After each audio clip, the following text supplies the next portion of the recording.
From Hollywood, it's time now for Edmund O'Brien as... Johnny Dollar. Philip Martin, Johnny, I've got a job for you. Fine. What is it? Mr. Carl Baskerville is insured with us. I've heard the name. Retired, wealthy. That's the best way. His brother is the beneficiary. Baskerville called us a little while ago and said he wanted the money to go to a charity in case of his death. What made him change his mind? He thinks his brother's out to kill him. Oh, that's charming. What do you want me to do? He's insured for $500,000, Johnny. You just made me a bodyguard. At least until we found out how true Baskerville's story is. We did some checking. 6 years ago, he sent his brother William to prison for absconding with company funds. William was released from state prison a week ago. Oh, yeah. That's where I've heard the name. I remember the case. Now, it's a strange setup. Sends his brother to jail, names him as beneficiary, wants it changed because he says his brother's going to kill him. Cain and Abel really started something, didn't they?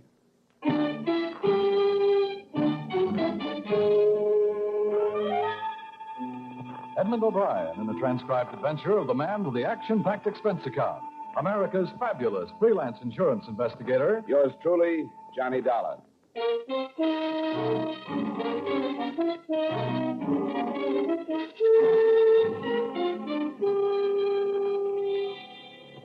Expense account submitted by Special Investigator Johnny Dollar to Home Office, Columbia All Risk Insurance Company, Hartford, Connecticut. The following is an accounting of expenditures during my investigation of the Baskerville matter. Expense account item 1, 3887, train fare and incidentals between Hartford and New York, after receiving from you the necessary information concerning Mr. Carl Baskerville. Expense account item 2, 750, cab fare between Grand Central and Baskerville's home on Long Island. The house was set back from the road, hidden by tall trees, and surrounded by several acres of well-kept lawns and gardens. I walked up the long gravel path to the front door and knocked. I lit a cigarette and waited. The afternoon sun was warm on the back of my neck, and the air smelled of wet grass and bright flowers. Yes? I turned around to see the biggest man since Goliath. He was close to 7 feet and must have weighed in at about 280. He was nice-looking and wearing a well-cut blue suit, probably made from the best part of a tent. Can I do something for you? Bend over. I'm getting a stiff neck. I'm Johnny Dollar. I'm here representing... Oh, yes, Columbia All Risk. They called and said you were on your way. Come in. I'm Mr. Baskerville's personal secretary. Mr. Baskerville is expecting you. The big man led the way through the big house, through the big French doors that opened on the big garden. Carl Baskerville was sitting in a chair feeding the birds. He was reaching his late 50s with the sour look of a man that didn't want to. As he tossed the breadcrumbs out on the gravel walk, a big diamond on his little finger flashed in the sun. Mr. Baskerville. Oh, Collins. Who's that with you? The man from the insurance company. Pull up a chair and sit down, young man. Thanks. What's your name? Dollar, Johnny Dollar, Mr. Baskerville. Ah, so your company called, eh? I'm just feeding the little birds. Yeah, Birdie. Birdie! I've been doing it some time now. Swell. What are you standing around for, Collins? I want to talk to Mr. Dollar in private. Oh, yes. If you need me, I'll be in the study. I won't need you. Yes. How tall is he? 6 feet 9 inches. He's been with me for some time. I've been retired for 5 years, Mr. Dollar. I always wanted to spend my afternoons in the garden feeding the birds. I used to get up at 6 and go to work and have breakfast and look out of that window right over there. I used to see the little birds. I always said that someday I'd spend my afternoons out here feeding the little fellow. Glad you made it. I got it. Mr. Baskerville, I was sent here... I know why you were sent. Sit down. Mr. Dollar, I'm 57. I spent most of my life making money, making a success of myself. Success in terms of what you consider success.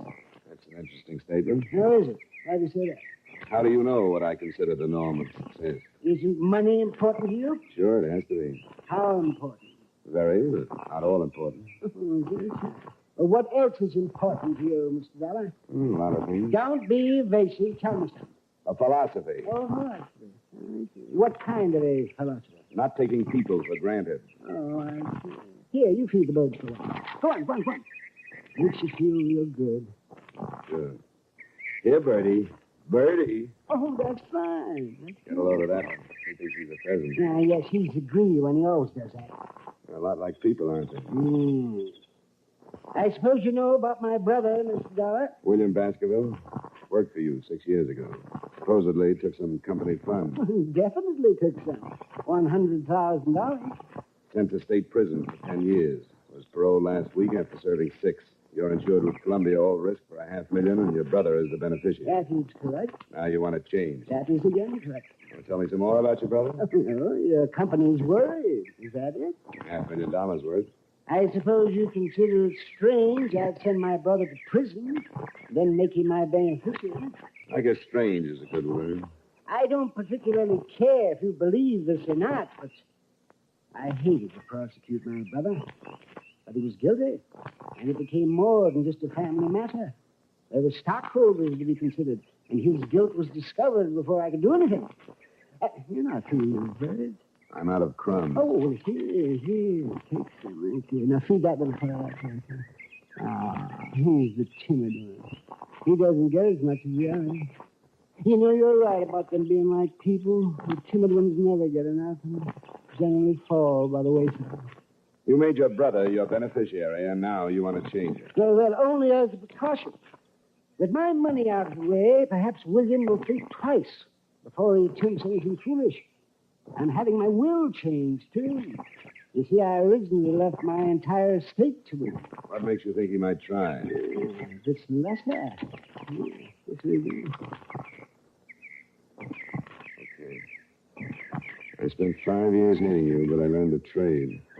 I used it drawing blueprints for your shroud. Poor William always did go for the dramatic. When'd you get this? I got it yesterday. It's the first I've heard from William since he left prison. Well, we'll never get a Pulitzer Award. Yeah, William always did go in for the dramatic. Since boyhood, he's envied my get up and go. We never got along. It was even too much for my poor mother. She died very young. Probably overworked from knitting straitjackets. What's that? Don't be flippant, young man. That was uncalled for. Yeah, I guess it was. But I have a strange habit of getting flippant when I get confused. I'm confused, Mr. Baskerville. Yeah. Well, William is the last of the Baskervilles. Hothead, childish, weak, and insecure. But he's a Baskerville. If he kills me, he'll be caught. If he doesn't gain by my untimely death, he may reconsider. I still have hopes of a reconversion, so to speak. The regeneration of a Baskerville. If you will. Perhaps when he calms down, forgets his last 6 years, we'll talk. And then I plan on renaming him as my sole heir. Are you still confused, Mr. Dollar? You haven't contacted him? I told you didn't know where I was. Somebody out looking for him? Of course not. Why? Because I think somebody should be. If you're going to remove the temptation, it might be a good idea to inform William. How's he going to know he's been momentarily disinherited? Man? Yes, Mr. Baskerville? Well, I must admit. If you don't want to call the police, I'd suggest a private detective. Yes, but there's no telling how much time. It's better than feeding the birds. Can you think of anyone who might know where your brother is? Well, perhaps a girl before William went to prison. I'm not even sure she's still in New York. What's her name? Carter. Virginia Carter. Lived someplace in the village. I only met her once 6 years ago. And hire yourself a good private detective in a hurry and tell him about this Virginia Carter. She might know where William is. All right. In the meantime, I'd recommend that the change of beneficiary be hurried up. Oh, I'm getting tired. I'm finished feeding my bird. Yeah, sure. Good day, Mr. Goddard. Oh, here. I had a few crumbs left over. Oh, well, thank you. Hey, buddy. Baby.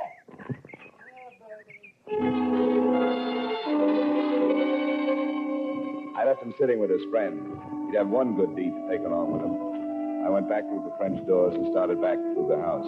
I got as far as the hallway.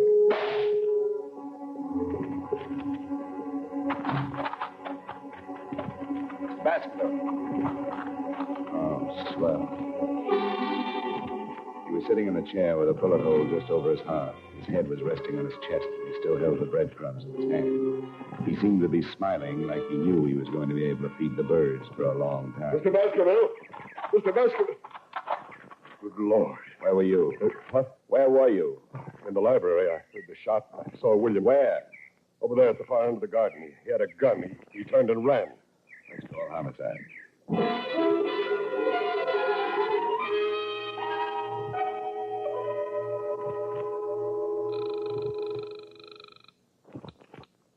Brenner's homicide.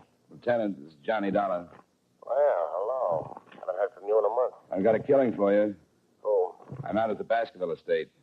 The Baskerville? He used to be Carl Baskerville. He was shot a few minutes ago in his garden. Oh, William did it. I saw William with a gun. What? Baskerville's secretary says he saw William Baskerville with a gun.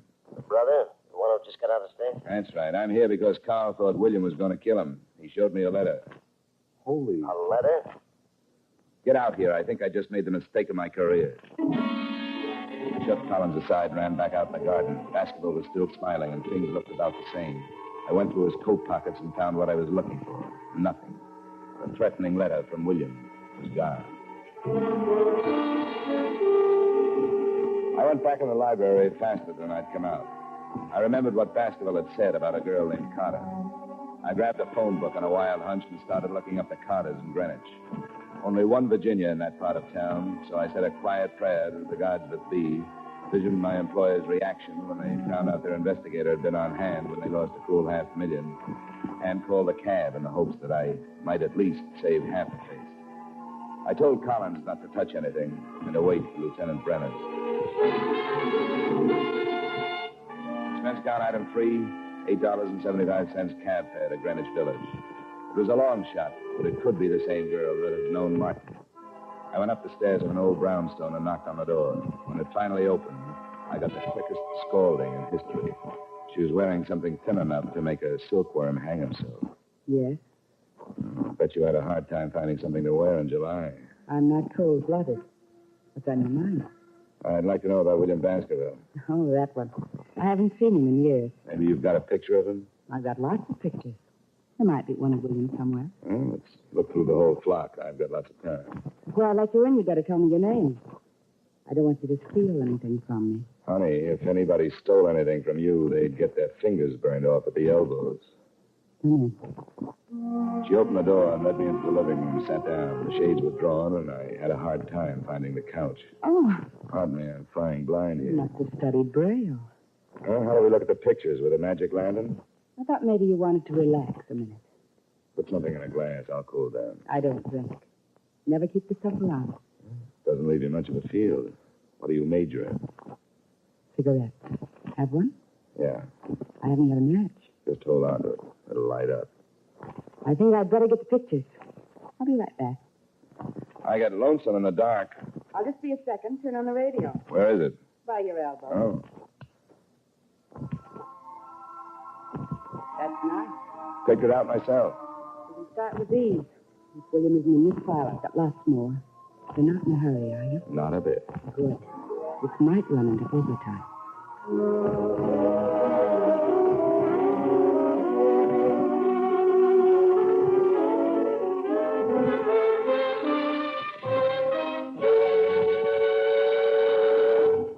We will return you to yours truly, Johnny Dollar, in just a moment. Saddle up the sofa and ride off to adventure with CBS Radio every Saturday night. That's when most of these same stations bring you the Gene Autry Show and Bill Boyd as Hopalong Cassidy. Rustlers don't stand a chance. Crooks of the range go down under fire when those two riders for justice, Gene Autry and Hopalong Cassidy, empty their holsters. Enjoy their latest adventures tonight on CBS Radio. Now with our star, Edmund O'Brien, we bring you the second act of yours truly, Johnny Dollar.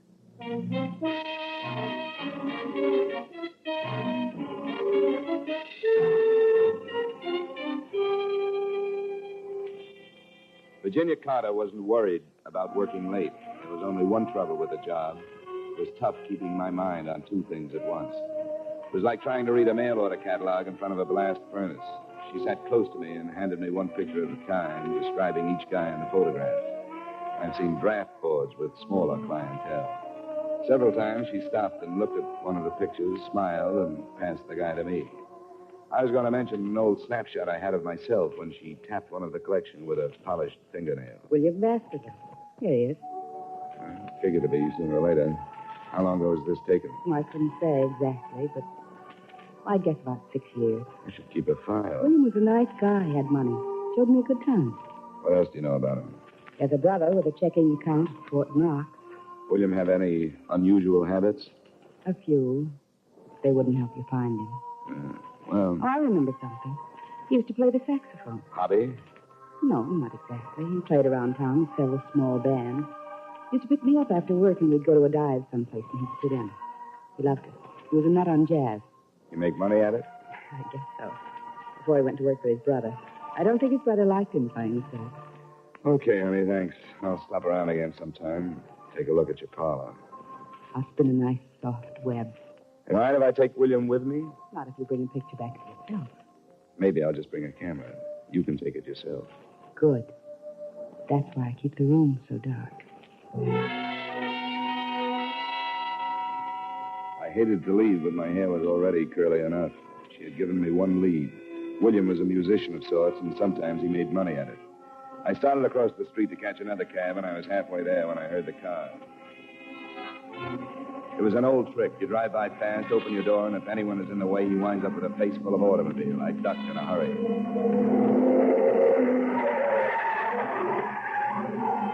I picked myself up and thought about chasing him, but he was so far down the street I couldn't even get the license number. Expense account item 4, $3.35. Another cab to local 802 of the Musicians Union. I went in, and a little short guy with a twitch looked up at me from behind a big desk. Yeah, something I can do for you, Pops? That twitch? Yeah. Too much, Pop. Do you know William Baskerville plays sax? Has he got a card? He makes money. Well, if he ain't, he better have. See if he does. I'm an old friend, and I'd like to get in touch with him.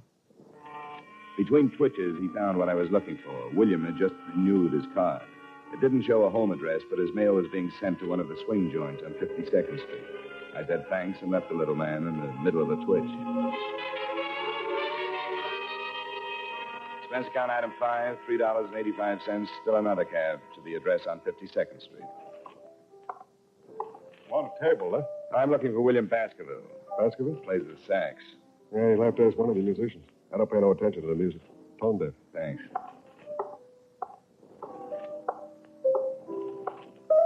Can I bother you for a minute? No, but you can talk to me. Move and lean on the piano. Know William Baskerville? Sure. He blows here. Where is he? He's off tonight. He got a phone call and took off. Why? I want to find him. He took off. He left rehearsal and just took off.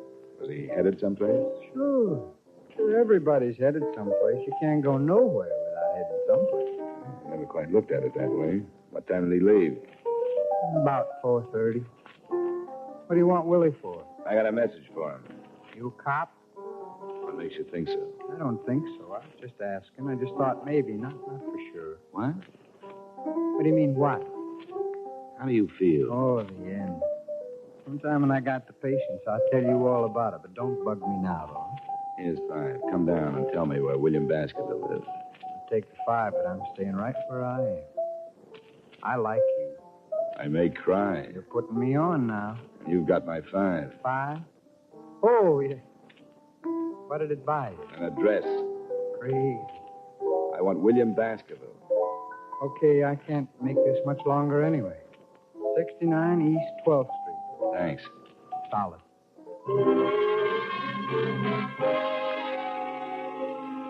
Expense account item 6, cab number 4, 75 cents to the home of Brother Baskerville. I climbed the stairs of a beat-up building and stopped at a door on the 3rd floor. According to the landlord, Brother Baskerville's room was on the other side. I tried my knuckles again and put my ear to the door. I couldn't figure it out at first. It was a strange sound, the light scraping like a rope over wood. I tried the door. I'd been right on both counts. It was rope and it was rubbing on wood. Because Brother Baskerville was making the sound effects, but he was doing it the hard way. He was on one end of the rope, hanging by his neck. He was turning slowly like a weather vane in a soft breeze. A chair was tipped over at his feet, and there was a phone on a table. I crossed to it and was about to call Lieutenant Brenner's when I looked at the dead man again, and my stomach jumped up and kicked my mind into high gear. I walked back to him and picked up the chair. What I saw threw the suicide theory right out of the window. If he had used the chair to stand on, he would have still needed a ladder just to tie the rope to the rafters. I've seen a couple of guys that hang themselves, but never one that jumped 4 feet in the air to do it. I shoved the chair under him just to make sure. He cleared it by a good foot.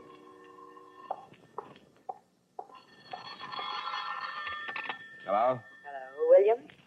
He's tied up right now. Who is this? Hello, who is this? Sometimes you get lucky. A guy would have to be congenitally deaf to Miss Virginia Carter's lovely voice. She'd been lying when she told me she didn't know where William lived, and I just have a natural aversion to lying women, especially when they're mixed up in a murder. You guessed. Expense account item 7, cab fare, $1.55 back to Greenwich in Virginia Carter's darkroom.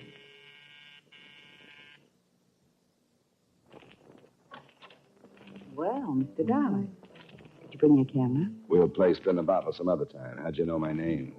Why, you gave it to me this afternoon. You're a bad liar. I'm coming in. Oh, now, wait a minute. I'm expecting someone. If it's who I think it is, you better hide all the rope in the house. Now move it. Oh, You heard from Collins yet? I don't know what you're talking about. Only 2 people have lied to me today, you and Collins. You told me you didn't know where William lived, and you called him 10 minutes ago.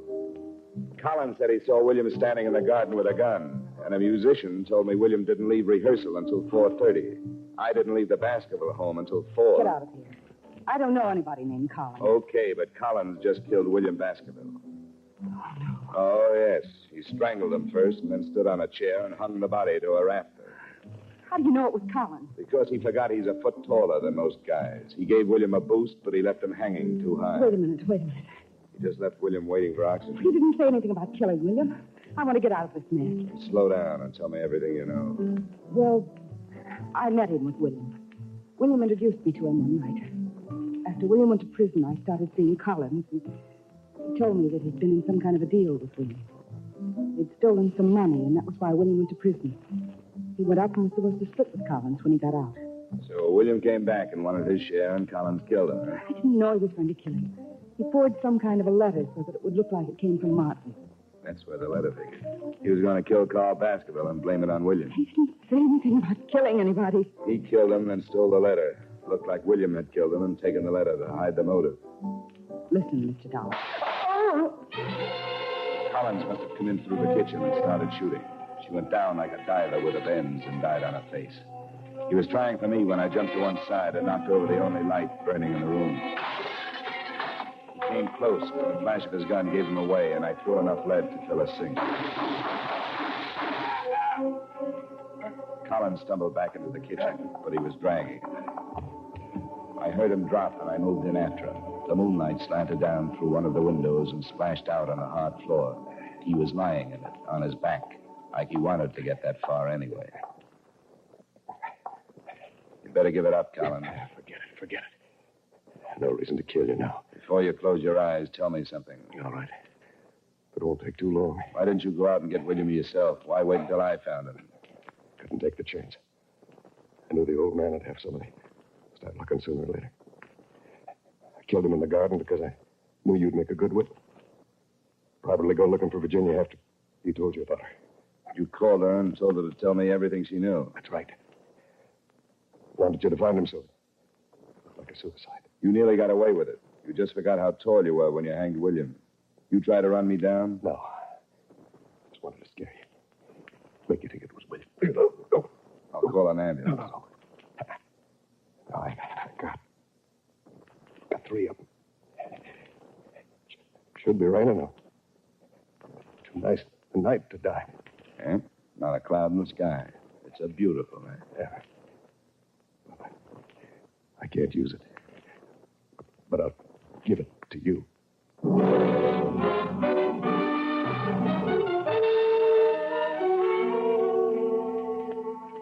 I called Brenner's, and he came over with his boys and cleaned it up. Virginia, the girl with the rogues gallery, was dead, and Collins wasn't long catching up. It was pretty simple.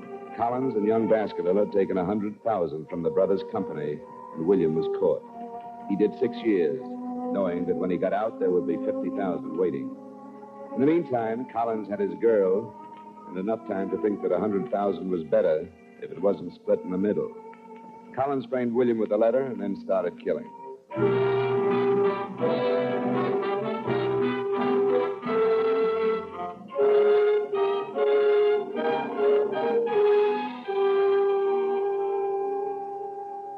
Expense account item 8, $23.45 dinner and incidentals covering the rest of the night up till the bars close. Expense account item 9, $10, a massage and steam bath. Item 10, another cab to Grand Central, 65 cents. Item 11, $38.55 train fare and incidentals back to Hartford. Expense account total, $137.27. Comments? Murder isn't so bad. A ride in any New York cab makes a killing look like a Sunday school taffy pull. Yours truly, Johnny Dollar.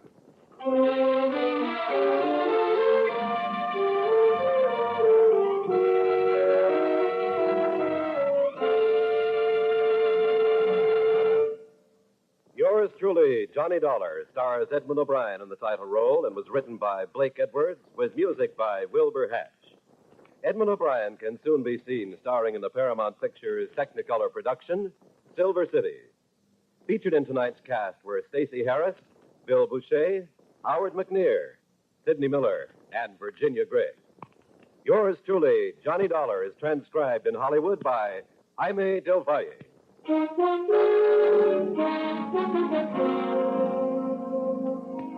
This is Dan Cumberly inviting you to join us next week at this time when Edmund O'Brien returns as Yours truly, Johnny Dollar.